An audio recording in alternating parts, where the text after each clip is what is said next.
Cristo em seu santuário. O glorioso templo no céu. A passagem que, mais que todas as outras, havia sido tanto base como a coluna central da fé do advento foi: até 2.300 tardes e manhãs, e o santuário será purificado. Daniel 8,14. Estas palavras haviam sido familiares a todos os crentes na próxima vinda do Senhor. Era esta profecia repetida pelos lábios de milhares como a senha de sua fé. Todos sentiam que dos acontecimentos nela preditos dependiam suas mais brilhantes expectativas e mais acariciadas esperanças. Ficara demonstrado que esses dias proféticos terminariam no outono de 1844. Em conformidade com o resto do mundo cristão, os adventistas admitiam nesse tempo que a terra ou alguma parte dela era o santuário. Entendiam que a purificação do santuário fosse a purificação da terra pelos fogos do último grande dia e que ocorreria por ocasião do segundo advento.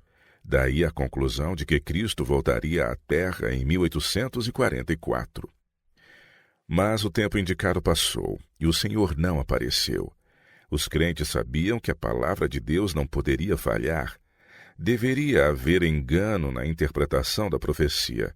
Onde, porém, estava o engano? Muitos cortaram temerariamente o nó da dificuldade, negando que os 2.300 dias terminassem em 1844. Nenhuma razão se poderia dar para isto, a não ser que Cristo não viera na ocasião em que o esperavam. Argumentavam que se os dias proféticos houvessem terminado em 1844, Cristo teria então voltado para purificar o santuário mediante a purificação da terra pelo fogo, e visto que ele não aparecera, os dias não poderiam ter terminado.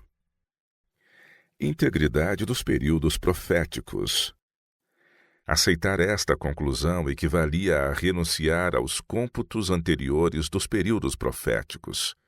Verificara-se que os 2.300 dias começavam quando a ordem de Artaxerxes para a restauração e edificação de Jerusalém entrou em vigor no outono de 457 a.C. Tomando isto como ponto de partida, havia perfeita harmonia na aplicação de todos os acontecimentos preditos na explicação daquele período de Daniel, capítulo 9, versos de 25 a 27. 69 semanas, os primeiros 483 anos dos 2.300, deveriam estender-se até o Messias, ou ungido, e o batismo e unção de Cristo pelo Espírito Santo no ano 27 de nossa era cumpriu exatamente esta especificação. No meio da 70ª semana, o Messias deveria ser tirado. 13,5 anos depois de seu batismo, na primavera do ano 31, Cristo foi crucificado. As 70 semanas ou 490 anos deveriam pertencer especialmente aos judeus. Ao expirar este período, a nação selou sua rejeição de Cristo pela perseguição de seus discípulos, e no ano 34, os apóstolos voltaram-se para os gentios. Havendo terminado os primeiros 490 anos dos 2.300, restavam ainda 1.810 anos. Contando-se desde o ano 34 de nossa era, 1.810 anos se estendem até 1844. Então, disse o anjo, o santuário será purificado. Todas as especificações precedentes da profecia se cumpriram inquestionavelmente no tempo designado. Nesse cálculo, tudo era claro e harmonioso, exceção feita de não ter visto em 1844 nenhum acontecimento que correspondesse à purificação do santuário. Negar que os dias terminaram naquele tempo equivalia a envolver em confusão todo o assunto e renunciar a posições que tinham sido estabelecidas por insofismáveis cumprimentos de profecia. Deus, porém, estivera a dirigir o seu povo no grande movimento adventista. Seu poder e glória haviam acompanhado a obra, e ele não permitiria que ela finalizasse em trevas e desapontamento para que fosse vituperada como falsa excitação fanática. Não deixaria sua palavra envolta em dúvida e incerteza. posto que muitos abandonassem a anterior contagem dos períodos proféticos, negando a exatidão do movimento nela baseada, outros não estavam dispostos a renunciar a pontos de fé e experiência que eram apoiados pelas Escrituras e pelo testemunho do Espírito de Deus. Criam ter adotado no estudo das profecias sólidos princípios de interpretação, sendo o seu dever reter firmemente as verdades já adquiridas e continuar o mesmo método de exame bíblico. Com fervorosa oração, examinaram sua atitude e estudaram as Escrituras para descobrir onde haviam errado. Como não pudessem ver engano algum no cômputo dos períodos proféticos, foram levados a examinar mais particularmente o assunto do santuário. O santuário no Velho Concerto. Aprenderam em suas investigações que não há nas Escrituras prova que apoie a ideia popular de que a terra é o santuário. Acharam, porém, na Bíblia uma completa explicação do assunto do santuário quanto à sua natureza, localização e serviços, sendo o testemunho dos escritores sagrados tão claro e amplo que punha o assunto acima de qualquer dúvida. O apóstolo Paulo, na Epístola aos Hebreus, diz: Ora, também o primeiro tinha ordenanças de culto divino e um santuário terrestre, porque um tabernáculo estava preparado. O primeiro, em que havia o candeeiro e a mesa e os pães da proposição, ao que se chama santuário. Mas depois do segundo véu estava o tabernáculo que se chama o Santo dos Santos, que tinha um incensário de ouro e a arca do concerto, coberta de ouro toda em redor, em que estava um vaso de ouro que continha o maná, e a vara de Arão que tinha florescido, e as tábuas do concerto, e sobre a arca os querubins da glória que faziam sombra no propiciatório. Hebreus 9, de 1 a 5. O santuário a que Paulo aqui se refere era o tabernáculo construído por Moisés por ordem de Deus como a morada terrestre do Altíssimo. E me farão um santuário e habitarei no meio deles. Êxodo 25, verso 8. Foi a determinação de Deus a Moisés enquanto este se achava com ele no monte. Os israelitas estavam a jornadear pelo deserto e o tabernáculo foi construído de maneira que pudesse ser levado de um lugar para outro, não obstante sua estrutura era de grande magnificência. Depois da localização dos hebreus em Canaã, o tabernáculo foi substituído pelo Templo de Salomão, que, conquanto fosse uma estrutura permanente e de maior escala, observava as mesmas proporções e era guarnecido de modo semelhante. Sob esta forma, existiu o santuário até a sua destruição pelos romanos no ano 70 de nossa era, exceção feita no tempo em que jazeu em ruínas durante a época de Daniel. Este é o único santuário que já existiu na terra de que a Bíblia nos dá alguma informação. Paulo declarou ser ele o santuário do primeiro concerto. Mas não tem santuário o novo concerto? O santuário do novo concerto no céu. Volvendo novamente ao livro de Hebreus, os inquiridores da verdade acharam, subentendida nas palavras de Paulo já citadas, a existência de um segundo santuário, ou santuário do novo concerto. Ora, também o primeiro tinha ordenanças de culto divino e um santuário terrestre, e o uso da palavra também exige que Paulo haja anteriormente feito menção deste santuário. Voltando-se ao princípio do capítulo precedente, lê-se: Ora, a suma do que temos dito é que temos um sumo sacerdote tal que está sentado nos céus à destra do trono da majestade, ministro do santuário e do verdadeiro tabernáculo, o qual o Senhor fundou, e não o homem. Hebreus 8, versos 1 e 2. Aqui se revela o santuário do novo concerto. O santuário do primeiro concerto foi fundado pelo homem, construído por Moisés. Este último foi fundado pelo Senhor e não pelo homem.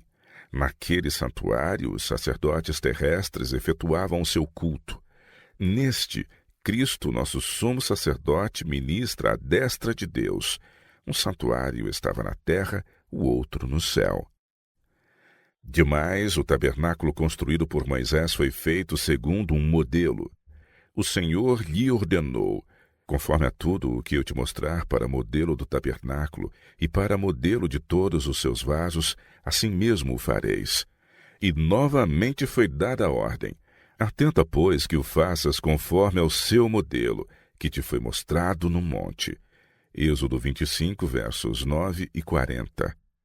E Paulo diz que o primeiro tabernáculo era uma alegoria para o tempo presente, em que se ofereciam dons e sacrifícios, que seus lugares santos eram figuras das coisas que estão nos céus, que os sacerdotes que ofereciam dons segundo a lei serviam de exemplar e sombra das coisas celestiais, e que Cristo não entrou num santuário feito por mãos, figura do verdadeiro, porém no mesmo céu para agora comparecer por nós perante a face de Deus. Hebreus capítulo 9, versos 9 e 23, 8, versos 5 e 9 e 24. As glórias do santuário terrestre e o templo celestial. O santuário do céu, no qual Jesus ministra em nosso favor, é o grande original de que o santuário construído por Moisés foi uma cópia. O esplendor sem par do tabernáculo terrestre refletia à vista humana as glórias do templo celestial em que Cristo, nosso precursor, ministra por nós perante o trono de Deus. A morada do Rei dos Reis, em que milhares de milhares o servem e milhões de milhões estão em pé diante dele. Daniel 7, verso 10. Sim, aquele templo repleto da glória do trono eterno, onde serafins, seus resplandecentes guardas, velam a face em adoração, não poderia encontrar na estrutura mais magnificente que hajam erigido as mãos humanas, senão pálido reflexo de sua imensidade e glória. Contudo, importantes verdades relativas ao santuário celestial e à grande obra ali levada a efeito pela redenção do homem eram ensinadas pelo santuário terrestre e seu culto. Os lugares santos do santuário celeste são representados pelos 2 compartimentos do santuário terrestre, sendo em visão concedido ao apóstolo João vislumbrar o templo de Deus nos céus, contemplou ele ali 7 lâmpadas de fogo que diante do trono ardiam. Apocalipse 4, verso 5. Viu um anjo, tendo um incensário de ouro, e foi-lhe dado muito incenso para o pôr com as orações de todos os santos sobre o altar de ouro, que está diante do trono. Apocalipse 8, verso 3. Foi permitido ao profeta contemplar o primeiro compartimento do santuário celestial, e viu ali as 7 lâmpadas de fogo e o altar de ouro, representados pelo castiçal de ouro e o altar de incenso do santuário terrestre. De novo abriu-se no céu o templo de Deus, Apocalipse 11, verso 19. E ele olhou para dentro do véu interior ao lugar santíssimo. Ali viu a arca do seu concerto, representada pelo receptáculo sagrado construído por Moisés para guardar a lei de Deus. Assim, os que estavam a estudar o assunto encontraram prova indiscutível da existência de um santuário no céu. Moisés fez o santuário terrestre segundo o modelo que lhe foi mostrado. Paulo ensina que aquele modelo era o verdadeiro santuário que está no céu. E João dá testemunho de que o viu no céu. O ministério de Cristo no santuário celestial. No templo celestial, morada de Deus, acha-se o seu trono, estabelecido em justiça e juízo. No lugar santíssimo está a sua lei, a grande regra da justiça pela qual a humanidade toda é provada. A arca que encerra as tábuas da lei se encontra coberta pelo propiciatório, diante do qual Cristo, pelo seu sangue, pleiteia em prol do pecador. Assim se representa a união da justiça com a misericórdia no plano da redenção humana. Somente a sabedoria infinita poderia conceber esta união e o poder infinito realizá-la. É uma união que enche o céu todo de admiração e adoração. Os querubins do santuário terrestre, olhando reverentemente para o propiciatório, representam o interesse com que a hóstia celestial contempla a obra da redenção. Este é o mistério da misericórdia, a que os anjos desejam atentar, que Deus pode ser justo, ao mesmo tempo em que justifica o pecador arrependido, e renova suas relações com a raça decaída, que